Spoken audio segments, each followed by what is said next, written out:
I'm Adelie Pojman-Ponte, and this is Ukraine, the latest. Today, after what some are calling the most successful special operation in modern history, we assess the strategic significance of Ukraine's strikes on Russia's bomber fleet. We also discuss the Polish presidential elections and the Strategic Defence Review, coming out later today in the UK. Bravery takes you through the most unimaginable hardships to finally reward you with victory.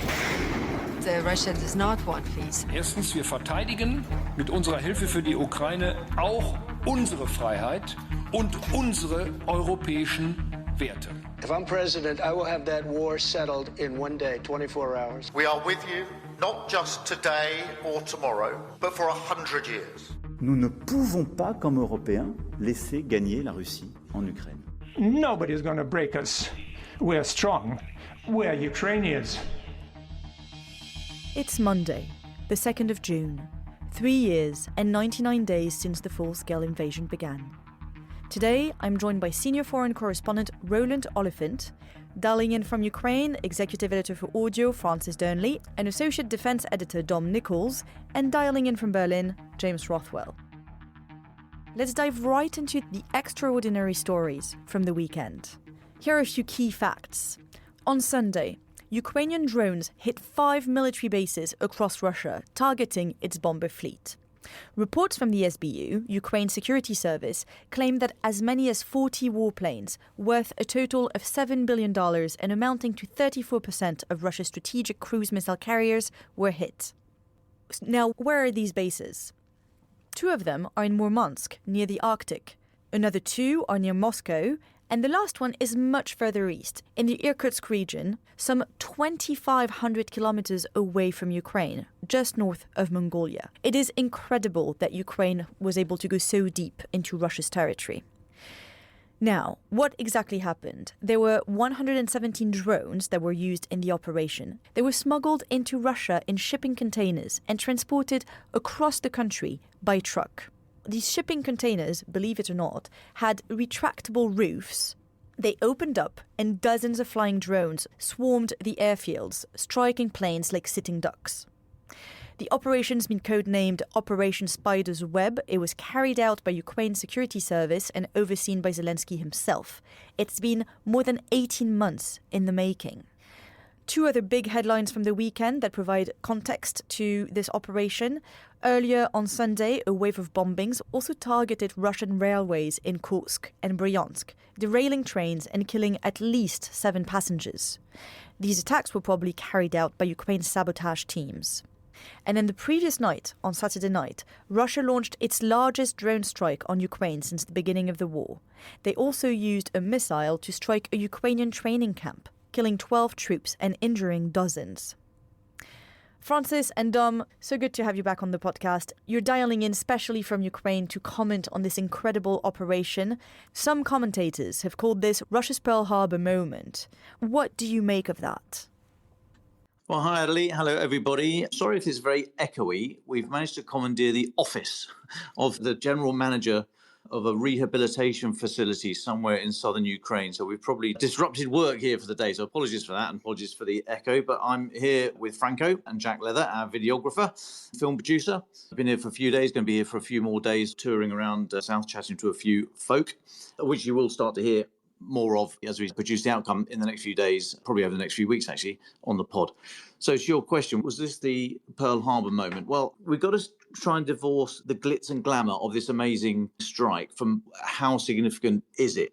Because it is glitzy and glamorous, and it arguably shows a new way of warfare, which will extend beyond the military. There'll be organised crime groups looking at this, seeing that what havoc they can wreak with these tiny drones that well delivered. So this extends far beyond the military. It's not like when you see a new weapon on a battlefield, it doesn't automatically have direct civilian use, whereas this really does. So I think it is extraordinarily broad in its reach and what it tells us about the use of power in the future.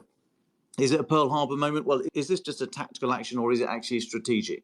And I think it is strategic, actually. I think it does show something very, very considerable. And I'll come on to that at the end. But my thoughts on this attack.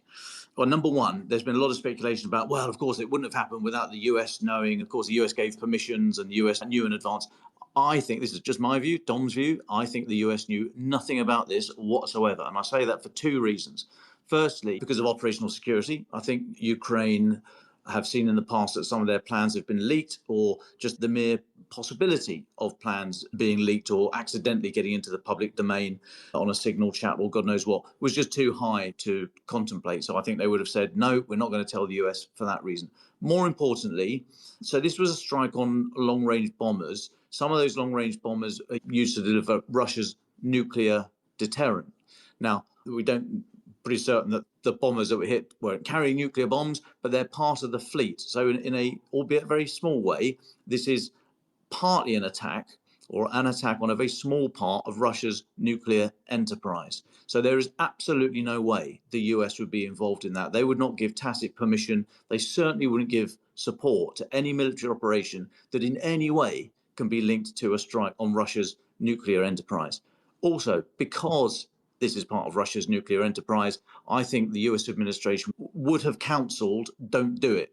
They wouldn't want that to happen. And therefore, if the Ukrainians went ahead with the attack anyway, they would be directly contradicting the desire/demand from the US administration. So I think for those two or three reasons there, 2.5 reasons, if you like, I don't think the US knew anything about this whatsoever. A couple of other thoughts. Now, we're told that we think about 41 aircraft have been hit. That was the news from the SBU. We think only low double digits, 11, 12, 13, something like that, have been actually destroyed.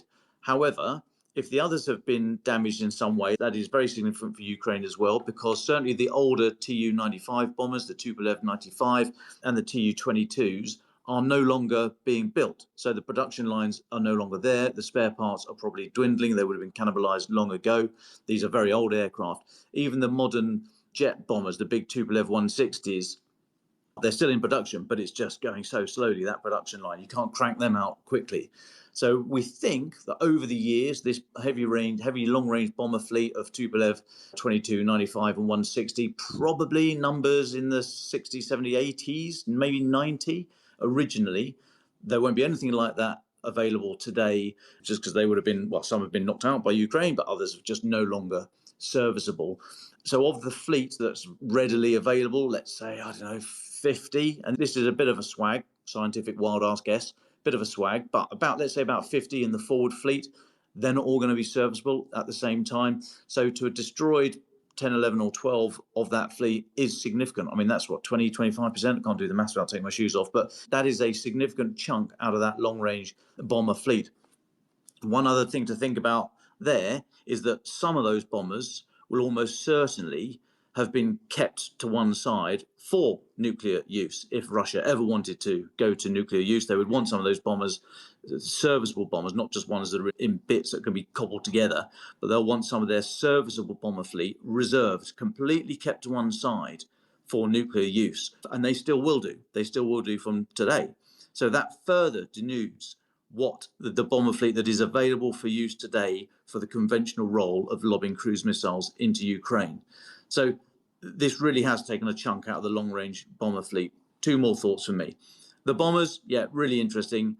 A very significant effect if they are destroyed, as I've just said, for what that will do for the being able to put cruise missiles into Ukraine. But we're also told that at least one A-50, and I've heard other reports that two A-50s were destroyed. Now, they are the Russian equivalent of NATO's AWACS aircraft, the Airborne Warning and Control System. Basically, it's air traffic control in the sky. So you need these things, a massive radar on top. You need these things to impose some form of control over an area that either doesn't have any. If you're going to go into Iraq, Afghanistan, Syria, you need to bring your own air traffic control. That's what these things do. Somewhere like Russia, we strongly suspect that they've got A-50s up permanently protecting Moscow from cruise missiles. It would give that long-range first glance of any cruise missiles coming from Ukraine or elsewhere heading towards Moscow. Now, in order to have one aircraft, let's say, and you actually probably need two, but let's say you've got two aircraft permanently flying around Moscow Obviously, it's not the same aircraft because it's got to land every now and again and refuel and all the rest of it. So you need probably, for a complete 24-hour orbit, as it's known, 24-hour cycle, one aircraft in the air, you need 3. So 3 aircraft, and like I say, they've probably got 2 orbits at any one time. So they'll need at least 6. Now, that's the serviceable fleet, and not all your aircraft are going to be serviceable.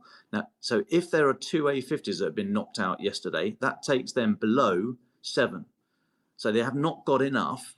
In all likelihood, Russia now does no longer have enough capability to put an airborne warning and control aircraft or 2 orbits of such aircraft around Moscow. That will increase the risk to Moscow of cruise missiles coming from Ukraine. So that, I think, is the most significant thing that came yesterday. And just finally, back onto that point you asked about, is this the Pearl Harbor moment? Look at Russia's armed forces. The Russian land army has been largely destroyed. The tanks and the infantry fighting vehicles, the personnel carriers. It's going to take, pluck a number, 5 or 10 years for the Russian land army to be ready to go again, just to physically create the vehicles ready to go again, let alone the personnel. Of course, there's more to an armed force than just the army. You've got the air force, you've got the maritime forces, the sea, navy forces, you've got the submarines, you've got your nuclear forces. Russia's submarine fleet is exceptionally capable. But if you look at what's happened here, if the Russian land army has been broken in Ukraine, if this is now the Russian long-range air force capability broken, that's 2 massive great chunks out of the Russian armed forces as a whole. Look at Ukraine. The ground war is going nowhere. Okay, I know they're taking a few hundred meters per day, sometimes in the Donbass, a bit more, a bit less, but the line generally hasn't shifted for a couple of years. What Russia has been relying on is this basically terrorist campaign of killing civilians with long-range aviation. I was hoping that the world gets bored, that the US get bored and withdraw support, and everyone thinks, well, it's inevitable, they're going to win, that these meat assaults are working, that they can negotiate a way out of this mess from their point of view and grab some territory. Now, that may no longer be the case. The ground war is still going nowhere. If this really denudes that campaign against the civilian infrastructure, then that is very significant. And there will be people around Putin, even if he's not thinking about it himself, there'll be people around Putin thinking, is this what we break the Russian armed forces on? Is Ukraine, we used to say in the army about Iraq and Afghanistan, is this just a war or is it the war? Is this the war that you break the entire nation on? You break the armed forces, you break your economy. It's that important that this is the war you go all out for. And there'll be people now, I'm sure, around Putin thinking, you know what, is this the war? Do we absolutely go all in for this? We are breaking the Russian armed forces. We're not going to have anything for tomorrow's enemy. I think this will start to raise questions about if this is a wise course of action. Very interesting that it comes on the day of the Istanbul talks. Can't imagine that anything meaningful is going to come out of those, but it will be, possibly that's why it happened yesterday. This will be shaping minds at those talks. This is absolutely not Ukraine on the back foot, looking at Russia saying, come on, we need a 30-day ceasefire. This is Ukraine eyeballing them across the table saying, are you guys willing to break everything over this? Is it that important to you? Or do you want a way out? Well, Adley, it's a privilege to be dialing into you from Ukraine. I just want to start by capturing the historic nature of this. I mean, some people are calling it the most successful operation of the war. That would be one for historians. Others just saying that it's one of the biggest, if not the biggest, strategic paramilitary operations against a global power in modern history. So it is something that people will be talking about for a long time. And one can, of course, assess the strategic ramifications of it in the way that Dom has done. But I think it's also important to talk about the political as well as the historic significance of this. It has clearly got cut through across a lot of Western countries at the moment. People will be asking, gosh, I didn't know Ukraine had it in them. What else are they capable of? And that will be something, of course, they'll be thinking about in the Kremlin too. We were, as Don was saying, just in a rehabilitation centre this morning and have kindly been given an office here. And our translator was saying that she was jumping for joy yesterday when she saw this news. So this is something that also will have massive ramifications on the morale in the country of Ukraine itself. I think just one more reflection on the strategic picture. This is about also, given the significance that Dom has just been articulating, about the global balance of power now. this has ramifications beyond just the Ukraine theatre. And it is extraordinary when you reflect on those remarks in the Oval Office when J.D. Vance was saying that Zelensky had no cards. I mean, they've not just got cards, they've changed the game in certain theatres as a consequence of what we've seen in the past 24 hours. And that has ramifications for Germany, for the United States, for Great Britain, for all of the West, arguably. And so it's just important, I think, to underscore that. A few other scattered thoughts on this. I think it is also very interesting if you're reflecting on the information war and indeed other elements of this, the fact that we know the details, that we didn't just wake up and hear about the reports, we've seen it. The footage is absolutely extraordinary. And if you've not seen the footage, then do check out social media. And of course, we've got it on the Telegraph as well at the moment, of these drones leaving what are effectively motherships, these trucks that have been parked, and then the drones just automatically leave them. It would appear that they were, some people are saying they're AI steered, others are saying it's not so much that. They have been trained using old planes, but they've been trained to know where to target, but they've not been steered manually, it would appear. It would appear these were automatic, if not driven by AI. And the fact that we're seeing this, that we know how the operation was conducted, is clearly designed to achieve something else, namely that it's now going to be a logistical nightmare for Russia's military supply chains. They're going to have to be checking every truck entering the country and entering vulnerable areas now as a consequence of this. And indeed, already there is evidence that that is taking place, according to various reports this morning. Just imagine now that every truck, every van, every sizable vehicle that is entering the country or traveling around the country in certain vulnerable areas could now have to be searched. It has massive ramifications for the logistical war as well. And I think it's for that reason that Zelensky was so euphoric in his remarks. He called it an absolutely brilliant result, a result achieved solely by Ukraine 1 year, 6 months and 9 days from the start of planning to effective execution, our most long-range operation. So pretty euphoric and punchy remarks from him as well. But just to wrap up, I think it is, as I said at the beginning, important to just underscore the strategic value of this on the global stage, not just on the Ukraine one. The special services will now successfully show that they are able to hunt Russian targets everywhere.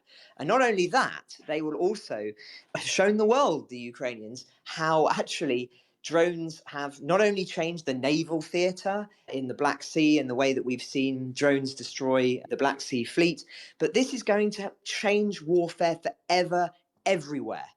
That all vulnerable sites are going to be in danger of drone swarms. And of course, we've been predicting this on the podcast for many, many months, if not years now, but we're seeing it. We're seeing it in real time now. And if you're somebody undergoing a strategic defense review based on what we have just seen today, where there's going to be massive ramifications. And I think there's going to be some very, very sweaty palms in the defense fraternity around the world.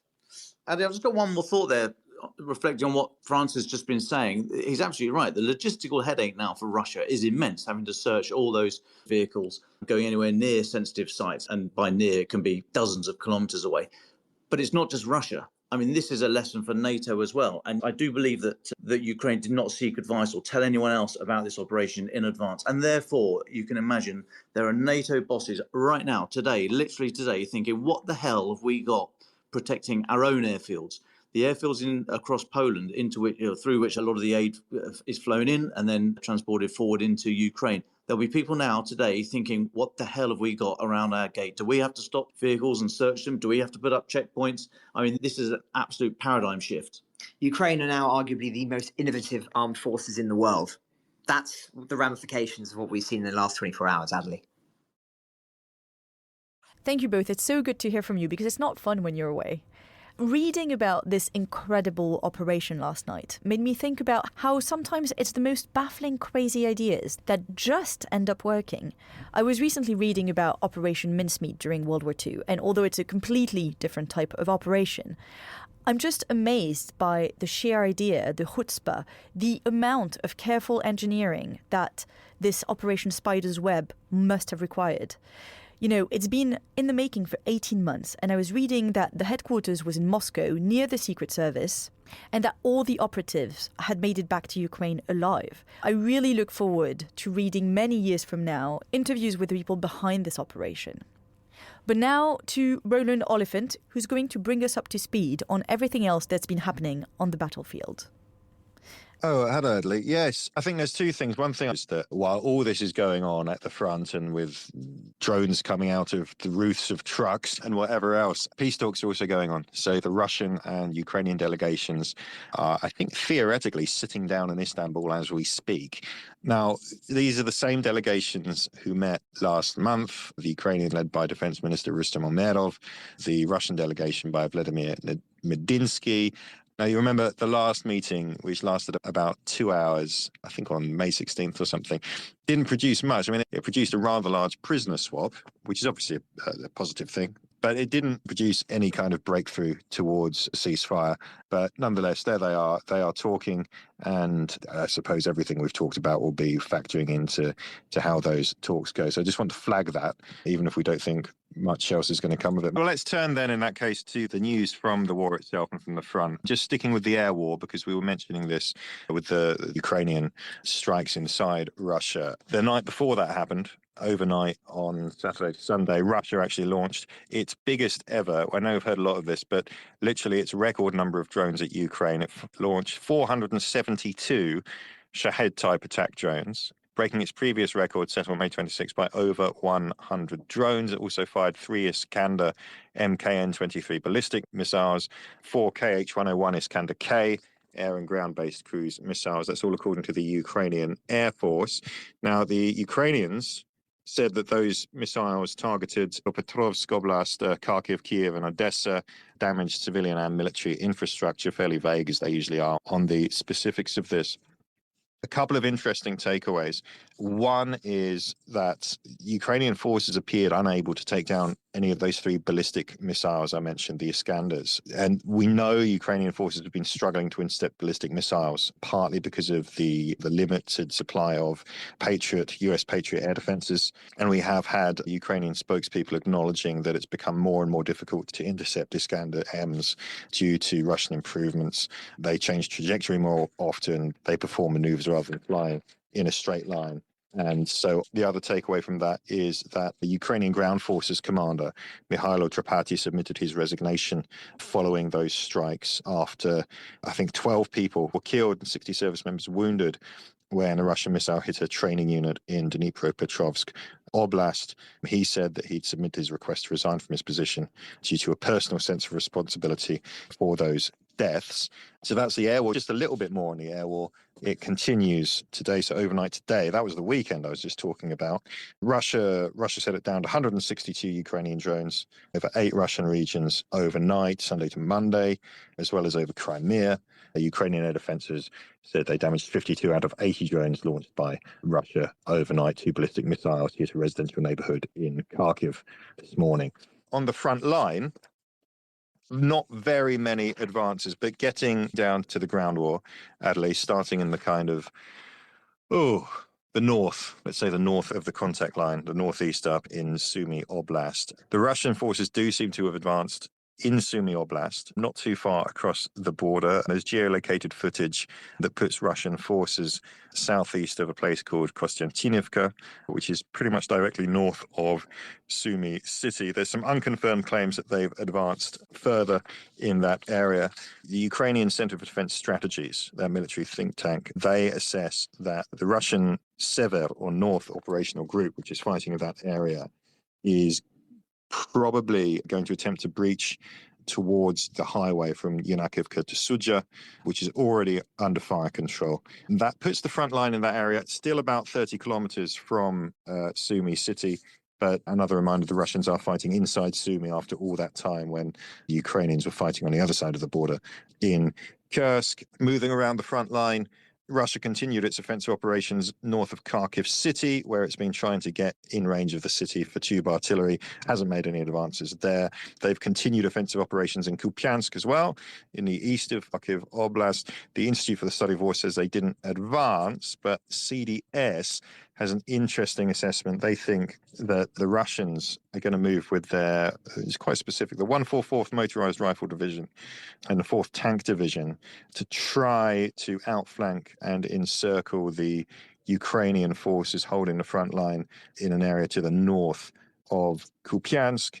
Russia continues offensives up and down the line, including in Chasiv Yar. No confirmed advances in the Chasiv Yar area, but another thing I think it's worth flagging, an assessment from CDS. They believe that Russia's Third Army may soon change the direction of their main offensive effort in Chasiv Yar and launch an offensive on the northern side of the city along the Bakhmut-Sovlyansk highway. Now, that would, if it worked, and this is an assessment of their intention, not an assessment of something that's happening yet, allow them to break through towards the approaches of Slavyansk from the southeast and create a threat to Ukraine's grouping around Siversk. Here's the quote. This is why I think you should be looking at it. If the enemy manages to achieve operational surprise in these directions and advance at tactical depth, the situation in that sector on the Liman direction could radically deteriorate. Elsewhere along the line, the Russians have achieved small advances in Toretsk. Elsewhere, offensive operations, or Russian offensive operations, around Pokrovsk in the Velika Novosilka direction and onwards into Zaporizhia Oblast have produced no confirmed advances over the weekend. Let's turn to James Rothwell, who's dialing in from Berlin. James, you were in Warsaw all of last week, covering the upcoming Polish presidential elections. The results came through last night, and I understand that the race was pretty tight between the two candidates. Can you catch us up on what happened? That's right. An incredibly tight race, which was basically a referendum on the government of Donald Tusk, the centrist Prime Minister of Poland. Polls faced a question, which is, do they want to forge ahead with Donald Tusk's liberal, centrist, pro-European vision for the country, which also includes some reforms on gay marriage and on abortion as well? Or does it want to embrace a more right-wing populist Donald Trump-esque character in the form of this very, very, very controversial figure in Polish politics called Karol Nawrocki? And spoiler alert, the polls have chosen by an incredibly narrow margin Karol Nawrocki. I don't know why I said spoiler alert, because of course the results have been out for some time. And what this means is that the right-wing Karol Nawrocki is now the president of Poland following last night's elections. I just want to explain very briefly what that means in the Polish system. The president is a largely ceremonial role in Poland, but, and this is a key element of the role, they can veto or delay legislation. And so the big takeaway from this election is that it's a nightmare result for Donald Tusk's government. He's now in a situation where, yes, his civic platform party has got a majority, it's got a government together, but that upper echelon of the presidency is now controlled by a pro-Trump, Eurosceptic, hardcore socially conservative, nationalist former boxer in the form of this Karol Nawrocki character. And this has led to some speculation in Polish media that this could potentially bring about the collapse of the Polish government, because what this result could mean is that Mr. Tusk can no longer pass some of those flagship policies of his government. They're at risk of being blocked by the right-wing victor of this Polish presidential election. Thank you, James. And you've said Karol Nawrocki was Donald Trump-esque. What's his views on Ukraine? Because he's been also using some Russian rhetoric, hasn't he, towards Ukraine? He's quite skeptical. Nawrocki is in favor of military support for Ukraine, and he's definitely no friend of Russia. But where he departs considerably from Tusk and the sort what you might describe as the sort of NATO orthodoxy on this is that he's extremely hostile to the idea of Ukraine joining NATO. It's not that he pays lip service to it, but deep down he might harbour some concerns about it, which is a position that you could claim others in Europe have got. He thinks it would be a really bad idea for Ukraine to join NATO, and he thinks, for slightly different reasons, largely economic ones, that it would be a really bad idea for Ukraine to join the European Union. So we're talking about a politician who is Trump-esque in the sense that he's an anti-establishment right-wing populist. He's against the European Union. He's against Brussels. He believes that the European Union is eroding the sovereignty of Poland and other countries.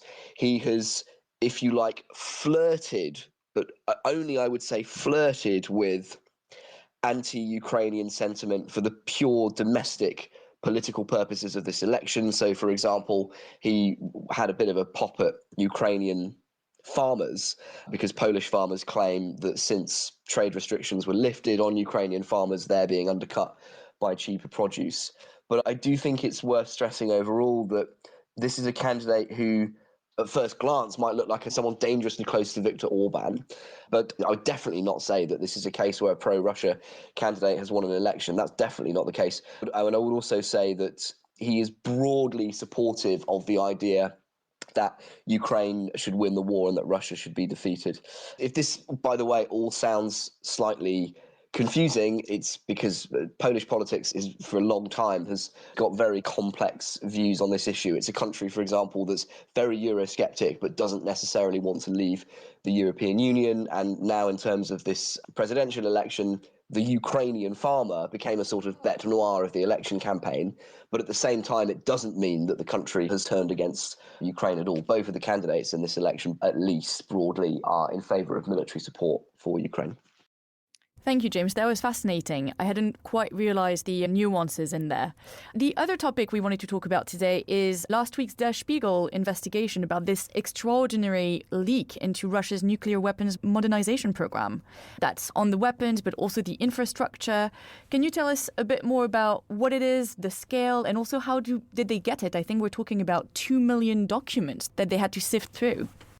Yes, it's an absolutely fascinating report that's come out of Der Spiegel magazine. And it's all about Russia's incredibly sensitive nuclear weapons complexes. And I've got to be honest, I mean, just reading this story, my eyebrows went up. It's a story that has such fascinating detail about the Russian nuclear weapons program that I almost felt that I'd wandered onto an internet page containing intense state secrets or something. I'll just explain what's happened. Spiegel has obtained, or at least has seen, about 2 million documents which shed light on absolutely massive expansion of the Russian nuclear weapons program, specifically the complexes which house some of its missiles or its glide vehicles, such as the Avangard, which is a hypersonic nuclear missile system. So Spiegel has seen what it says are detailed blueprints of a base called, it's a Strategic Missiles Forces base near the Orenburg region in the town of Yasny in Russia. And what those blueprints show is information that Western observers of the Russian nuclear program have just not for many, many years been able to have. If you think about how we analyze the Russian nuclear weapons program at the moment, we're very heavily relying on overground satellite imagery, right? But this is a story where they've managed to obtain blueprints. So we're going underground thanks to these documents. We're looking at a worm's eye view or a ground's eye view of what the facilities look like. And according to analysis by Der Spiegel, these blueprints show that an enormous amount of work has gone on at these facilities, including hundreds of new barracks and control centres and watchtowers and underground tunnels connecting buildings on the various bases. There's also information in the blueprints about renovations and technical details around IT systems, alarm configurations, sensor placements and reinforced structures. So not only is this fascinating from the perspective of someone who's just curious about this sort of thing, but it also, from a Russian perspective, is probably pretty alarming. This material has been obtained by Spiegel. So a really interesting story, and we'll see whether there's a follow-up on it in the near future, because I'm sure this is something that we're going to return to. And today, the Strategic Defence Review is coming out in the UK. Roland, can you explain to us what we should expect and what's going to be crucial in terms of defence policy? So the SDR is published today. We don't have all the details as we speak. Our defence editor, Daniel Sheridan, is, as we speak, in a lock-in with all the other Fleet Street defence editors, frantically sifting through this 45,000-page document, looking for the headlines. And it should be hitting UK news later this afternoon. What we do know is that it's been long in the making. It's a large doctor's prescription for British defence strategy over the next 10 years. roughly, but with a horizon for the next 40 years. It's got three main authors, and that's Lord Robertson. He's a former Labour Defence Secretary and Secretary General of NATO. It is Fiona Hill, who is a foreign policy expert, and you may remember she was Donald Trump's advisor on Russia during his first term. And a general who used to head UK Joint Command, the bit of the British defence establishment that coordinates Army, Air Force, Royal Navy operations. And we're told it was entirely independent. So the governments didn't have any input, but it has 62 recommendations, and we're told they're going to adopt all of them. The central points, the ones that we know about and which the government has made a point of briefing out beforehand, there'll be more on this. First of all, up to 12 new nuclear-powered attack submarines. They are going to replace the current Astute-class submarines. I would highlight those slightly weasel words there, up to 12. I'm told by someone who used to work in government that you could translate that as meaning we will not build 12, but we'd like you to think we'll build a lot. I think the baseline is probably replacing the current 7 Astute-class boats and maybe a few more. There's a commitment to new British-built, designed and manufactured nuclear warheads, which are meant to go on the missiles, whichever missiles go in the new Dreadnought-class nuclear submarines, which were announced, I think, separately. Other commitments, they talk about getting the armed forces to a stage where they can fight a war potentially in the next couple of years. And it's based around this idea of, they talk a lot about responding to this new era of peer-on-peer, state-on-state conflict, and they draw a strong distinction between this era where you may end up fighting a country and fighting a war that you don't want or haven't decided that you want to fight is very different. They make very clear from the post-Cold War era when quite often Western countries would choose to conduct military operations in Iraq, in Afghanistan, for example, and also those are often wars that were essentially wars fought by the military alone. The rest of the country didn't have that much to do with it. So they talk a lot about all of society mobilization, about procurement, about industry, and they talk about new technology. And I think this is where we touch on exactly what Dom was saying about this raid being a wake-up call for NATO as well. So the formula they've come up with in this review is a 20-40-40 model. 20 is 20% of the future forces will be composed of heavily crewed traditional kit, 40% cheaper single-use weapons like drones, and 40% of reusable items which are more costly but can be entirely unmanned. And they're not saying exactly what those will be because their idea is that this is going to be a constantly evolving, rapidly transforming technological landscape, but Army, Navy and Air Force will be able to procure and adapt to those kinds of things. Let's have Dom jump in on the SDR and just react. Yeah, thanks, Ali. It's not a case of reaction, actually, because the SDR is not out yet. The government, pesky, funny little communications folk that they are, they've absolutely had their cake and eat it here. So Keir Starmer, the Prime Minister, has been on his feet this morning somewhere around the UK. I'm not exactly sure where. He's given a speech about the SDR, which obviously is out in the public domain. We're all allowed to write up and report, as we have done. And guess what? That's all the good news from the government's point of view. But what's happening at the moment, as you say, Danielle, our defence editor, she's locked in somewhere in London reading this thing, wading through 100 pages, I'm told, of dense Whitehall jargon with a few numbers and nice photos. So she's not going to be able to report on that. And none of our colleagues in other media organisations are going to be able to report on the detail of this SDR until John Healey, the Defence Secretary, presents it to the House of Commons and then takes urgent questions. Now, he's due to start speaking, we think, about 15:30, 3:30 London time this afternoon. So what's that, in a couple of hours' time? And I'm told there's going to be at least 2 urgent questions after that. So it's probably going to be about 4 o'clock London time before the shackles come off and we, the journalists, are able to present to you, the public, the details about this SDR. So I think that's a little bit cheeky. I mean, okay, fine. Governments and politicians do this all the time. But to sequence it that way, that there's such a gulf between the PM getting all the great headlines for a few hours and then we're actually able to tell you the detail and some analysis on it, that's a little bit cheeky, fellas. But also, of course, as Roland said, this is entirely separate. It's been done by Lord Robertson, Fiona Hill and General Barrons. And rightly so, you might say, completely divorced from government, completely separate, free to think the unthinkable, etc., etc. But of course, it's not met the money yet. It hasn't hit the hard reality of what the Treasury are prepared to do. So it's either totally independent and then this goes to the Treasury and they go, oh, no. We'll fund up to page 15, fellas, but everything after that. Or or it's not. It's done in concert with the Treasury, in which case it's not a strategic defence review. It's just a what can we get for the money that we've got. So the point I'm making is you will hear later the detail of this SGR. The government have been a little bit cheeky so far. They've trailed stories, which has all been an undiluted diet of good news. Newsflash, fellas, and that's how strategic communications works. Fair enough. So far, you've had all the good news. You're going to get some detail later on today when poor old Danielle comes out of the darkened room, takes the wet towel off her head and is able to actually talk sense for a little while. And then none of this hits the money until later on in the year. So it's going to be months before we can actually see whether or not the great ideas, the big hand, small map kind of ideas that we get today are actually affordable and costed and are going to work. So just put a pinch of salt across everything, just see it how it is. This will show the strategic direction that the government wants to go in its future defence policy. But there's a long way to go yet until anything in the paper that Danielle is wading through right now is going to actually hit the shelves as hard metal military capability and all the other soft stuff as well.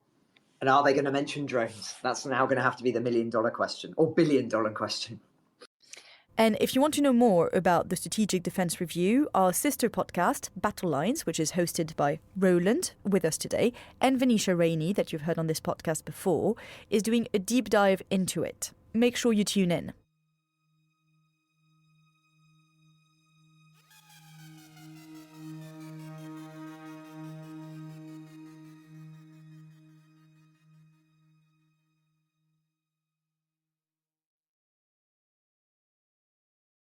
And now, on to our final thoughts.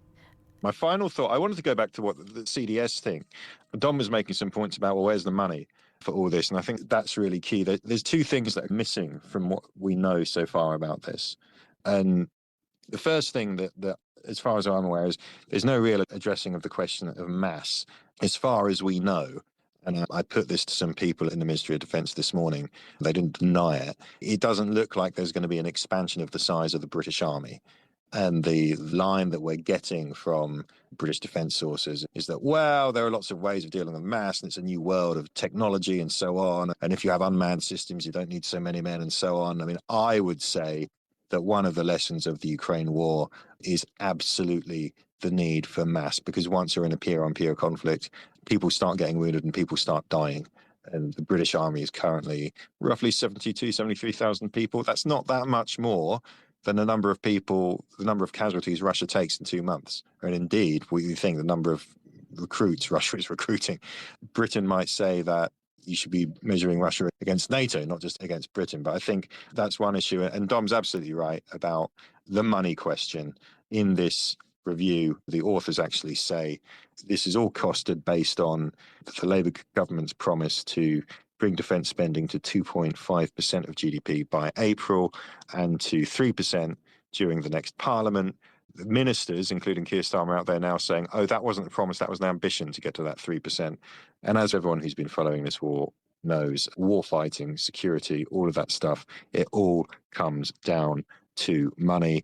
And my final thought on that, and I know I'm going on, Adelaide, is that means that money is the ultimate arbiter of your willingness and your intent. So if I was sitting in Moscow at the Defence Ministry or in the Kremlin, I would be looking at how much money Britain is really going to spend or is committed to spending, because that would tell me how committed they are to following through on all of their otherwise ambitious rhetoric. So that is where I would keep my eyes. And that is my final thought. I will stop talking now.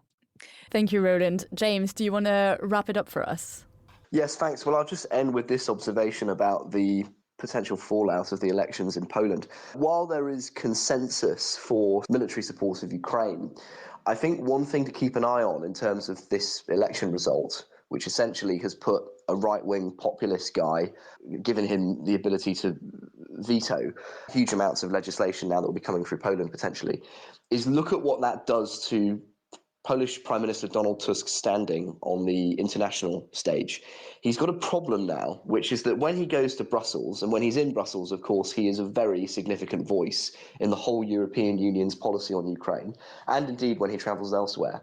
He is going to be dragging this kind of ball and chain around with him, which is the fact that everybody knows anything that Donald Tusk now agrees to in terms of major policies which affect Poland could be vetoed by the right-wing president who sits above him with the ability to laws or just potentially indefinitely delay them. Those powers are not aggressively used, it's worth pointing out. But should they be used more frequently, it's going to be very embarrassing for Mr. Tusk, and particularly it reforms on abortion law in Poland. Poland has some of the most draconian laws in Europe on abortion. If Mr. Tusk cannot get those reforms through in particular, as I said earlier, there has been discussion about whether this might lead to the collapse of a government and snap elections. So definitely one to keep an eye on. Thanks, James. Just a quick follow-up question for me, actually, on the Polish elections.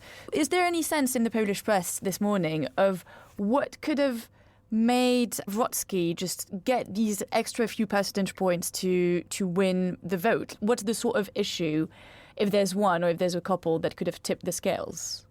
Well, one of the theories last night before the results came out was that this election was actually more likely to fall by a narrow margin in favour of the centrist candidate, Tchaikovsky, taking into account votes from polls based overseas, which haven't really been reflected in the opinion polls so far. Of course, we've seen the opposite result this morning, which is that Nawrocki went on to win. So one theory that's floating around is, well, that vote share turned out to be much less significant than it could have been. There were some photographs circulating on social media yesterday suggesting that large numbers of polls based overseas were having difficulties getting into polling stations. So that's another sort of issue that's being looked at. And I also think that the importance of the protest vote definitely can't be underestimated in this election.